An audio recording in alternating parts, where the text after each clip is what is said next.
Hey, it's Nate Savage here with a quick guitar lesson for you on how to read tablature or tab.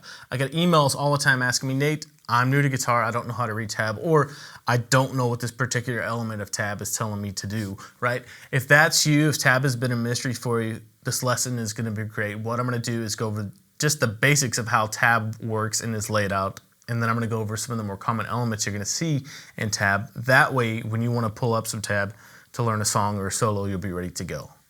Tab or tablature is basically an alternative to traditional sheet music or standard notation. It's basically just a graphical representation of where to put your fingers on the guitar strings in order to play a certain solo, lick, melody, or musical idea. Let's go over the basic layout of tablature. If you look at a standard piece of tablature, you're probably going to see some standard notation at the top, the 5 lines and 4 spaces of standard sheet music, right? You can ignore that. Below that, you're going to see 6 lines. Those 6 lines represent the 6 strings of the guitar. The top line represents the high E string, and this can be kind of counterintuitive. So remember, the top line that you're seeing there is the high E, or the thinnest string there. And the bottom string that you're seeing there is your low E string. So top line is the high E string. Next one down is the B. Next one down is the G. Next one down is the D, A, and again, the bottom one is the low E string. Now, when you read tab, you're going to read it from left to right, just like you normally would if you were reading, words on a page. So it goes through time. You start with whatever's on the left and move your way to the right. That's really fundamental, but this is something that you need to know. When you look at tab and you're trying to figure out a solo or a song, you're going to see numbers all over the strings of the guitar. And those numbers are just telling you where to put your fingers. You're going to see these in 2 basic fashions. You're going to see numbers by themselves, kind of sequentially, and then you're going to see numbers stacked on top of each other. Let's go over the individual numbers first. So if I was here looking at some tab and I saw a 1 on the 2nd string down on the tab, that would mean to play the 1st fret of the B string of the 2nd string down, right? So you would have this. A couple more examples for you, just so you get used to doing this. If you saw a 0 on the high E string on the top line, you would just play that high E string open. And again, if you saw a 1 on that same line, you would play the 1st fret. So that's how you read single notes on tab. Now, you're going to see numbers stacked up with each other. When you see that, you're probably going to be looking at a chord of some kind. So just for this example, let's look at what a C chord would look like. You would have a 3 on the 2nd to lowest string right there. So that's telling you to play the 3rd fret of the 5th string right there, or the A string. You would have a 2 on the next line up. It's telling you to play the 2nd fret of the D. The G string, 3rd from the top, would be open, so you'd have a 0 on it. First finger would be on the 1st fret of the B string right there, because you have a 1 on that B, and then the high E string has a 0 on it, so you'd play that open too, and that would be a C chord.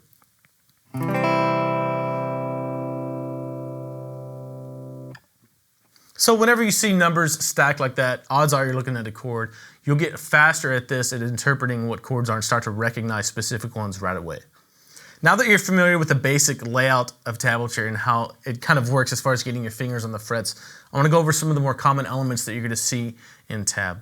These aren't by any means all the elements that you're going to see, but I'm going to introduce you to some of the more common ones, and that'll help you start to be able to interpret all of these things you're going to see in tab kind of intuitively. The first element of tab I want to go over with you is palm muting. And if you've never palm muted before, it's basically when you take the fleshy part of your hand right here on your picking hand and rest it on the strings right as they take off of the bridge, just to mute the strings a little bit. And if you look at the example, it has the low E string played open with some palm muting. And you can tell that because it has P.M. and then some dashes telling you how long to palm mute that note for, or how many notes to do that. The next little element I want to look at with you is called a dead note, and that's basically when you mute a note. You can use your palm to completely mute it, or you can use your left hand too. But it basically just looks like an X over that string, right? So you would mute that string completely and play it like that. Now let's go over some bends that you're going to see on tablature. Now if you don't know what a bend is, it's basically when you just take one of the strings on the guitar with your fingers, play it, and bend it up.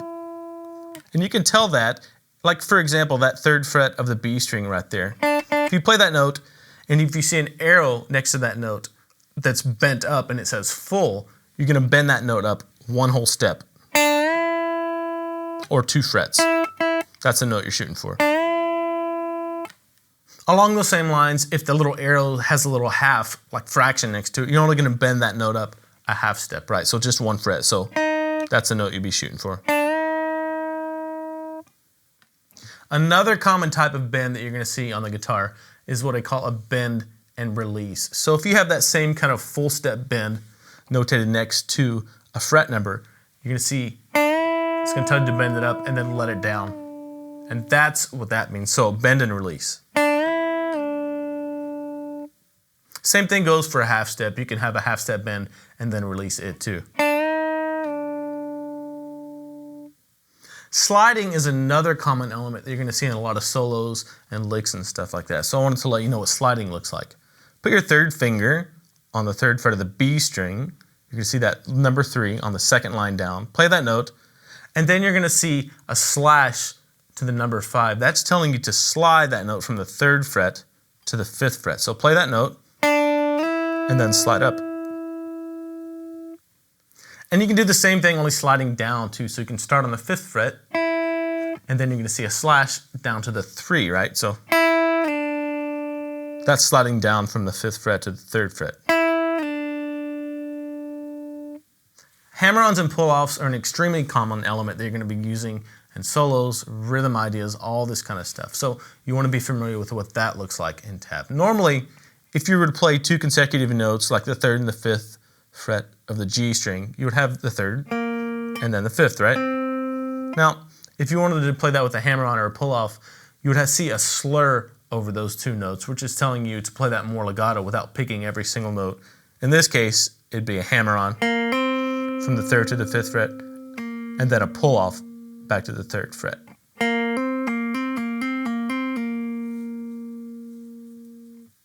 So just keep an eye out for that. You're going to see a lot of legato or hammer-ons and pull-offs as you go through tab. The next element that I want to go over with you is vibrato.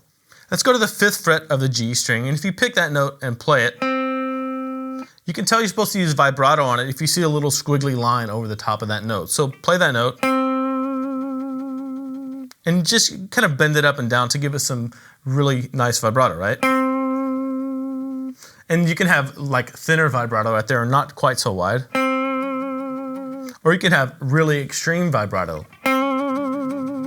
And you can tell that by how dark or bold the vibrato line is over that note. The last elements I want to go over with you as far as tab goes are downstrokes and upstrokes. If you had a little 4-note phrase here, maybe on the 3rd and 5th frets of the low A string right there, and then the 2nd and 3rd frets of the D string, the composer or whoever wrote the music or tabbed the music out may have some specific picking patterns for you to follow. So you need to know what downstroke and upstroke indicators look like. Downstroke indicators look like a little upside down U that's kind of blocked off, and upstroke indicators look like a little down pointing arrow. So in the case of our example, you would see a downstroke indicator for this first note, an upstroke for the next one, hop over to the next string, play 2 and 3, and play down, up. So down, up, down, up. So those are some of the more common elements that you're going to be seeing when you actually go to read tab. One good exercise for you to do is to just pick a tab that you want to learn, take a look at all the elements in them, see if you recognize the ones we went over, and try to find some new ones, see if you can find some that you don't really know yet, but you can kind of intuitively figure out for yourself, just to get more familiar with tab. This may be slow going for you at first, and that's normal, don't worry about that. The more you read tab and the more you're exposed to it, the better you'll get at it, and the faster you'll get at it too. Thanks for watching this video. If you have any questions or comments, or if you'd like to see more lessons like this, just click the like button below the video, or you can leave a comment too. I just launched a brand new guitar lesson series that you can get right now for free. Just go to guitarsystem.com/free-series, and I'll see you there.